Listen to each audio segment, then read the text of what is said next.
Hi there, Pre-Calc students. Time for another online lesson, this time on writing linear equations. Where our last lesson, the main emphasis was on graphing. Here we're going to take some situations and see if we can write some equations. Once again, just to review our main forms of linear equations, we've seen the slope, intercept, and standard forms. Today we're going to look at point slope. You've heard of that before. Just to quickly review this, slope-intercept, of course, is y equals mx plus b, where b is the y-intercept and m is the slope. The next one, of course, standard form, we know that that is ax plus by equals c. This a, b, and c have to be integers, nice numbers, and we also like a to be greater than 0.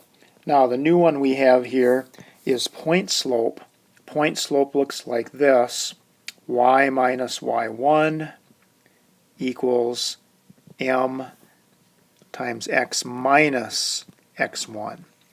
And this x1 and y1, that would be considered a point that you're given. M, of course, is the slope as usual. We'll use this point slope in some of the examples that we go through. So anyway, it's good to be familiar with these main forms of linear equations.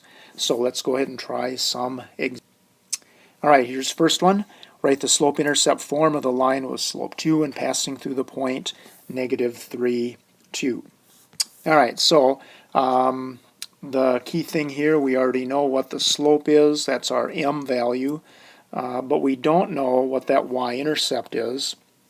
What's one way that we could get that? Well, I think here's a good case where we're going to start with this point slope form. Because if I know the slope and I know a particular point, I can just plop those in there. My slope of 2 I can just put right in place of this m. And this ordered pair -3, 2, I'm going to plop in place of the x1 and y1. So let's just see what that looks like here. I'm going to say y minus, now my y1 is going to be this 2 value right here. That's a given point. M, we said, is the slope, which we know. Still have an x, and my x1 is this -3. Now instead of subtracting a -3, that's going to be the same as adding a +3, like that. Now notice this is kind of nice because I think you can see some of the parts of the slope-intercept form, because here's a y, and all we have to do is get y equal or by itself, and we'll be able to write this in this point slope form. So I'm just going to distribute on the right side here a little bit, and so I'm going to get 2x plus 6. I'm going to add 2 to each side, so y equals 2x plus 8. And sure enough, then that's my slope-intercept form. That's the way I wanted it. But notice I did start with the point slope form, and you don't have to do this problem exactly like this, but oftentimes we say that that point slope form is a good place to start. Let's take a look at another example here. Here we have the standard form equation of a line through 2 given points. Now, typically these kind are fairly tough because there's just a number of algebra steps that you have to go through. Now, the thing about standard form is that you can never start with standard forms. We have to start with something, one of my other forms, typically point slope might be good. But I have a couple different points I can work with, but one thing I don't know is what is the slope. So let's see if we could figure that out right away. I know that my slope is change in y over change in x. So I'm going to see if I can do this mentally a little bit. If I look at my two y values, which are 5 and -3, I can mentally subtract them or try to figure out how far they are apart. 5 minus -3, or how far away is +5 from -3, I know that that is 8 units apart. And then I look at from -1 to +2, those are 3 units apart.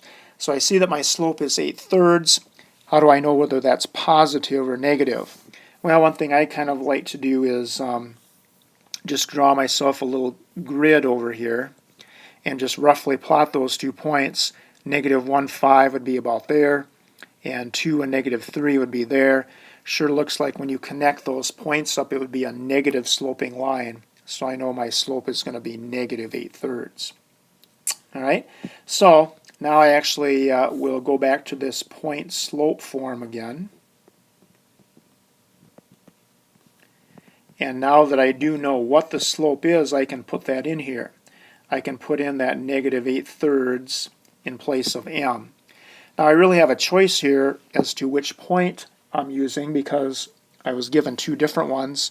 I think I'm just going to go ahead and use this first point that we were given there, but it really doesn't matter, and believe it or not, you'll get the same answer for each.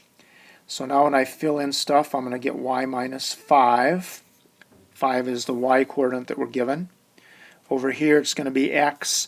Again, I could put x minus negative 1, but subtracting a negative is the same as adding a positive, so I get this.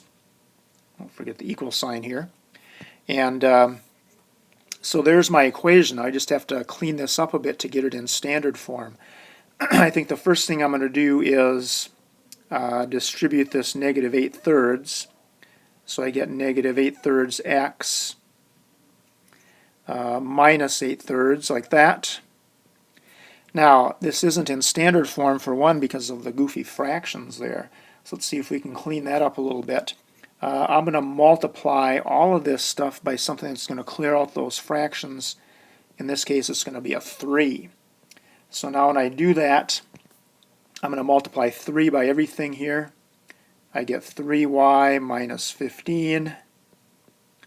3 times this, the 3's cancel out, I'll get negative 8x. And 3 times that negative 8/3 there will be negative 8. Still not quite in standard form. We like to have all of our x's and y's on the same side.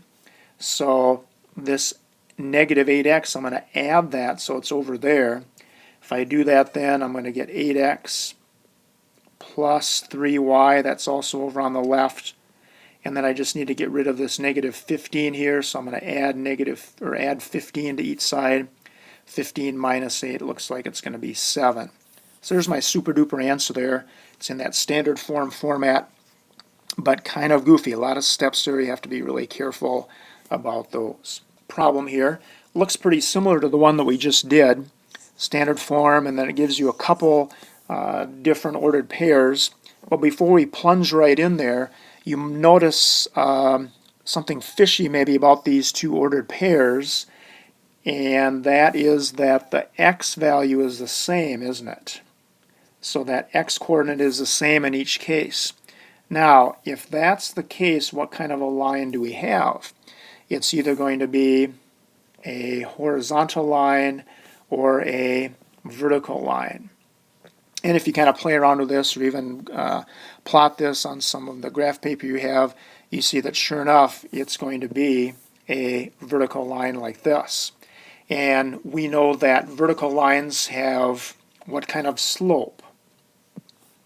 Well, that has an undefined slope as opposed to a horizontal line which has a 0 slope. And one thing that you've learned before probably, but that we want to really emphasize here once again, is that whenever you have a vertical line, the equation of that line will always be x equals something. Whereas a horizontal line will always be y equals some value. Now that's kind of tricky because it's the opposite of what those lines look like in regards to the axes, but it makes sense if you think about it. On a vertical line, all the x coordinates are the same. The y coordinates will be different, but all the x coordinates are the same. And in like fashion, if you have a horizontal line like this, all of the y coordinates will be the same. The x's will be different. So clearly in this case, our kind that we have here is this one. The x coordinates are the same. So rather than go through that whole algebraic process, we can go right to the final answer here. We know it's going to be x equals something for our final answer. Sure enough, those x's are both negative 4 there, so very easy that that's my final answer there, x equals negative 4. So if you have these horizontal or vertical lines, save yourself some work because they can be pretty easy. You are tolerating these videos now, and remember that that's your homework. You don't have to do any other problems. We're going to really work on that in class for the most part, hopefully. So make sure not to feed your notes to the dogs. We'll see you guys in class. Bye now.